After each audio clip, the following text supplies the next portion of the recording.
एक बात बताइए, कभी ऐसा महसूस हुआ है कि आप पूरी जान लगाकर एक दरवाजे पर धक्का दे रही हैं लेकिन वो टस हम्म। से मस नहीं हो रहा, हम्म। और फिर कोई आके बताता है अरे ये दरवाजा तो अंदर की तरफ खुलता है। हम्म। कई बार जिंदगी में भी हम ऐसी ही मेहनत गलत दिशा में कर रहे होते हैं। हाँ। आज हम उसी अनदेखी शक्ति की बात करने वाले हैं जो तय करती है कि दरवाजा खुलेगा या नहीं। हम्म। हमारे पास जोसेफ मर्फी की क्लासिक किताब the power of your subconscious mind का एक सारांश है, हम्म। लेकिन हम सिर्फ इसकी समरी नहीं सुनाएंगे। हम्म। हम इसके पीछे के क्यों और कैसे को गहराई से समझने की कोशिश करेंगे।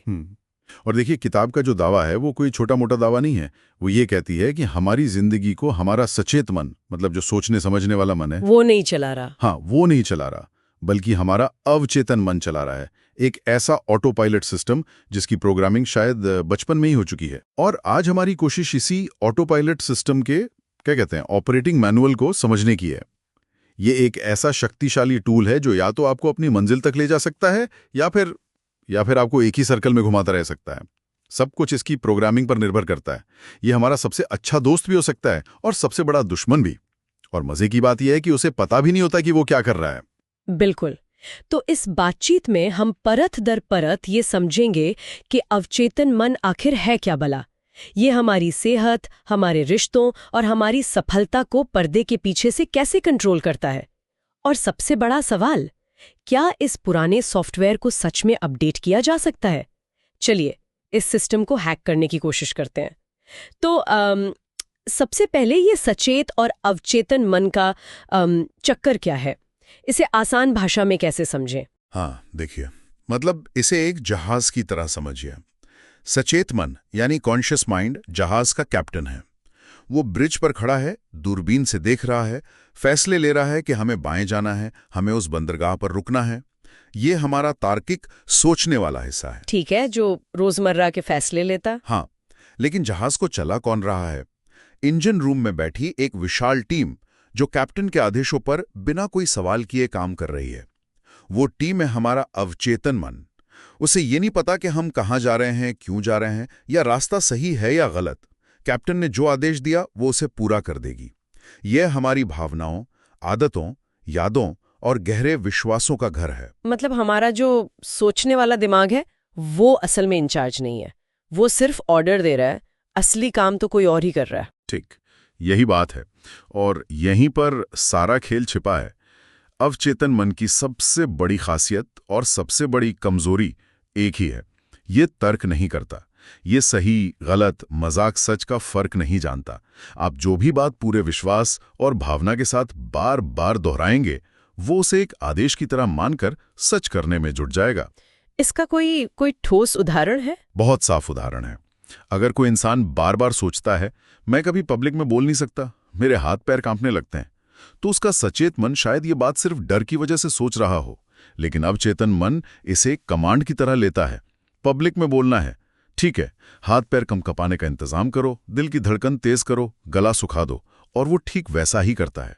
इसके उलट अगर कोई ये विश्वास करे, मैं हर दिन बेहतर हो रहा हूं, तो अवचेतन मन शरीर और दिमाग में ऐसे बदलाव लाने लगता है जो इस बात को सच साबित करें। और सबसे हैरान करने वाली बात जो स्रोत में बताई गई है वो ये है कि ये कभी सोता नहीं है, ये 24/7 काम पर है। जब हम सो रहे होते हैं तब भी हमारे दिल की धड़कन, हमारी सांसों और शरीर के लाखों फंक्शंस को चला रहा होता है। और ये सोचना ही कितना दिलचस्प है ना, जिस तरह ये हमारे शरीर के सिस्टम को बिना किसी दखल के ऑटोमेटिकली चलाता है, ठीक उसी तरह सही प्रोग्रामिंग मिलने पर यह हमारी सफलता और खुशहाली को भी ऑटो पायलट पे चला सकता है। हमें बस इसे सही डेस्टिनेशन, सही कमांड्स देने की जरूरत है। तो फिर सवाल यही उठता है कि इस ऑटो पायलट को रीप्रोग्राम कैसे करें, क्योंकि सिर्फ कुछ अच्छी बातें दोहरा लेना तो काफी नहीं लगता। मैंने कई बार कोशिश की है, लेकिन अंदर से एक आवाज आती है, अरे किसे बेवकूफ बना रही हो। आपने बिल्कुल सही नस पकड़ी है। किताब इसी बात पर सबसे ज्यादा जोर देती है।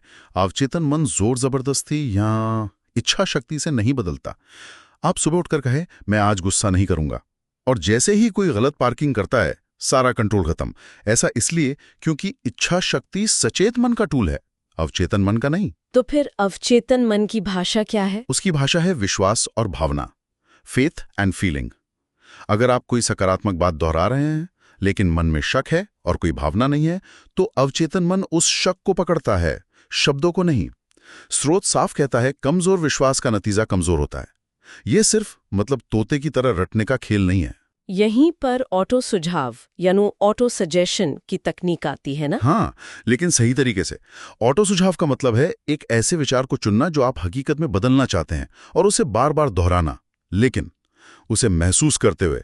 अगर आप कह रहे हैं मैं शांत और आत्मविश्वासी हूं, तो आपको उस शांति और आत्मविश्वास को सच में अपने शरीर में महसूस करने की कोशिश करनी होगी। ऐसा क्यों? ये कोई जादुई सोच नहीं है, इसके पीछे विज्ञान है। इन क्षणों में हमारा तार्किक सचेत मन लगभग सोया हुआ होता है। हमारा दिमाग अल्फा और थीटा ब्रेन वेव स्टेट में होता है, जो सीखने और सुझावों को ग्रहण करने के लिए सबसे अच्छा माना जाता है। तो मर्फी जिसे मन की उपजाऊ जमीन कह रहे थे, न्यूरोसाइंस आज उसे न्यूरोप्लास्टिसिटी के लिए एक प्राइम टाइम मानता है। अच्छा। इस समय आपके सुझाव बिना किसी फिल्टर के सीधे गहरे मन में चले जाते हैं। विश्वास और भावना के अलावा कल्पना यानी इमेजिनेशन की भी बहुत बड़ी भूमिका बताई गई है। बहुत बड़ी। अवचेतन मन शब्दों से ज्यादा तस्वीरों की भाषा समझता है। यह तर्क से ज्यादा मानसिक छवियों पर प्रतिक्रिया करता है। इसका एक बेहतरीन उदाहरण सिर्फ मीटिंग्स नहीं, बल्कि एथलीट्स की दुनिया में मिलता है। टॉप एथलीट मैच से पहले हजारों बार अपने दिमाग में उस परफेक्ट शॉट को, उस परफेक्ट रेस को खेलते हैं। वे जीत की भावना को पहले ही महसूस कर लेते हैं। जब वो मैदान पर उतरते हैं तो उनके शरीर और दिमाग के लिए वो कोई नई चीज नहीं होती। उनका अवचेतन मन कहता है, अरे ये तो हम पहले भी कई बार कर चुके हैं। तो ये सिर्फ बड़े एथलीट्स के लिए नहीं है, कोई भी इसे अपनी किसी जरूरी प्रेजेंटेशन या इंटरव्यू के लिए इस्तेमाल कर सकता है। उस सफलता को पहले से ही जी लेना। बिल्कुल। जब आप कल्पना को भावना के साथ मिला देते हैं तो अवचेतन मन के लिए वो असली अनुभव और काल्पनिक अनुभव में कोई फर्क नहीं रह जाता। वो उसे सच मानकर आपके व्यवहार और बॉडी लैंग्वेज को उसी के हिसाब से ढालना शुरू कर देता है। ठीक है, तो नए बीज बोना समझ आ गया, लेकिन जो सालों से खरपतवार उगी हुई है उसका क्या करें? मेरा मतलब है हमारे गहरे डर, चिंताएं, पुरानी कड़वी यादें, ये सब तो पहले से ही सिस्टम में मौजूद है। ये बहुत जरूरी सवाल है। नकारात्मक सोच एक मानसिक जहर की तरह है जो धीरे धीरे हमारे पूरे सिस्टम को खोखला कर देती है। डर, चिंता, गुस्सा और द्वेष जैसी भावनाएं न सिर्फ सफलता को रोकती हैं, बल्कि शरीर पर भी सीधा असर डालती हैं। स्ट्रेस हार्मोन्स पैदा करती हैं, इम्यून सिस्टम को कमजोर करती हैं। और यहाँ भी वही सिद्धांत काम करता है कि अचेतन मन सही गलत नहीं पहचानता। उसे बस पैटर्न पता है। अगर उसे लगातार डर और चिंता के सिग्नल दिए जाएंगे तो वो शरीर को हमेशा लड़ो या भागो यानी फाइट और फ्लाइट मोड में रखेगा। वो ऐसे हालात बनाएगा जहां आपका डर सच साबित हो, क्योंकि उसे तो यही कमांड मिल रही है। इसी सिलसिले में किताब में क्षमा यानी फॉरगिवनेस पर बहुत जोर दिया गया है। मुझे ये हमेशा से थोड़ा मुश्किल कॉन्सेप्ट लगा है। किसी ने आपके साथ बहुत गलत किया हो तो उसे माफ करना, ये कैसे काम करता है? स्रोत का नजरिया यहाँ बहुत प्रैक्टिकल है। वो कहता है, क्षमा दूसरे व्यक्ति के लिए कोई तोहफा नहीं है, यह खुद को दी जाने वाली आज़ादी है। जब आप किसी के लिए मन में गुस्सा या द्वेष रखते हैं तो आप असल में उसे अपने दिमाग में मुफ्त का किराया दिए बिना 24 घंटे रख रहे हैं। आप जहां भी जाते हैं वो नकारात्मक ऊर्जा आपके साथ चलती है। मतलब हम जहर खुद पी रहे हैं और उम्मीद कर रहे हैं कि सामने वाला मरेगा। बिल्कुल यही। क्षमा करने का मतलब ये नहीं है कि आप कह रहे हैं कि जो हुआ वो सही था। इसका मतलब है, मैं अब उस घटना को अपनी आज की शांति और भविष्य की ऊर्जा बर्बाद करने की इजाजत नहीं दूंगा। यह अपने मन के बगीचे से उन जहरीली जड़ों को निकालने जैसा है जो आपकी अपनी ग्रोथ को रोक रही थीं। इससे आप उस भावनात्मक बोझ से मुक्त हो जाते हैं। ये नजरिया काफी शक्तिशाली है। अच्छा, अब उस टॉपिक पर आते हैं जिसके बारे में बहुत लोग जानना चाहेंगे, पैसा और सफलता। क्या ये सिद्धांत वहां भी काम करते हैं? किताब के मुताबिक सबसे ज्यादा वही काम करते हैं। हमारी आर्थिक स्थिति, हमारी किस्मत या मेहनत से कहीं ज्यादा पैसे को लेकर हमारी अवचेतन प्रोग्रामिंग पर निर्भर करती है। बचपन से हमने पैसे के बारे में क्या सुना है? पैसा पेड़ पर नहीं उगता, अमीर लोग लालची होते हैं, पैसा सारी बुराई की जड़ है। हाँ, ये सारी बातें हमारे सबकॉन्शियस माइंड में गहरे बैठ जाती हैं। और फिर जब हम बड़े होकर पैसा कमाना चाहते हैं तो एक अंदरूनी टकराव होता है। हाँ, आपका सचेत मन सफलता चाहता है, लेकिन आपका अवचेतन मन मानता है कि पैसा एक बुरी या खतरनाक चीज है।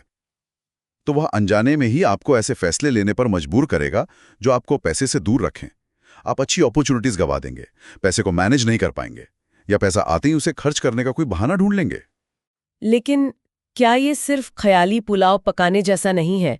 असल दुनिया में क्या सिर्फ ये सोचने से कि पैसा मेरी ओर बहता है कोई फर्क पड़ेगा अगर कोई असल में मेहनत नहीं कर रहा हो? ये एक बहुत ही वैलिड पॉइंट है।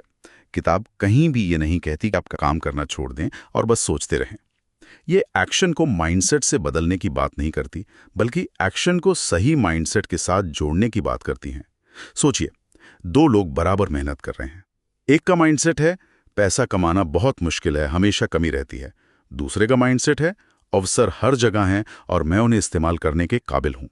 आपको क्या लगता है लंबे समय में कौन ज्यादा सफल होगा? दूसरा वाला, जाहिर है उसका दिमाग समाधान ढूंढेगा, जबकि पहले वाले का दिमाग सिर्फ मुश्किलें। ठीक, सकारात्मक मान्यताएं आपकी मेहनत को सही दिशा देती हैं। जब आप विश्वास करते हैं कि आप समृद्धि के लायक हैं, तो आपका अवचेतन मन आपको ऐसे आइडियाज, ऐसे लोग और ऐसे अवसर दिखाएगा जो पहले आपको नजर ही नहीं आ रहे थे। ये आपके अंदरूनी रेजिस्टेंस को खत्म कर देता है। तो इन सभी बातों को रोजमर्रा की जिंदगी में उतारने के लिए कोई सरल सा तरीका है? किताब में एक बहुत ही सुंदर और सरल दैनिक अभ्यास बताया गया है। इसके सिर्फ 4 कदम हैं और इसे रात को सोने से ठीक पहले करना सबसे असरदार है। पहला, अपना लक्ष्य चुनें। आपको क्या चाहिए? बेहतर स्वास्थ्य, कोई खास सफलता या मन की शांति? उसके लिए एक छोटा सकारात्मक वाक्य बनाएं, जैसे मुझे हर दिन सफलता मिल रही है। ठीक है। दूसरा, शांत होकर रिलैक्स होकर लेट जाएं और इस वाक्य को धीरे धीरे शांति से किसी लोरी की तरह दोहराएं। तीसरा और सबसे जरूरी कदम, इसे महसूस करें। कल्पना करें कि आपका लक्ष्य पूरा हो चुका है। उस सफलता की, उस स्वास्थ्य की, उस खुशी की भावना को अपने पूरे शरीर में महसूस करें। मुस्कुराएं। और चौथा कदम, अब इसकी चिंता करना छोड़ दें। एक बीज बोने के बाद आप उसे रोज खोद कर नहीं देखते हैं ना। आपने अपना संदेश अवचेतन मन तक पहुंचा दिया है। अब उसे अपना काम करने दें और शांति से सो जाएं। और आपने जो कहा उसे करने में शायद 5 मिनट भी ना लगे। बिल्कुल।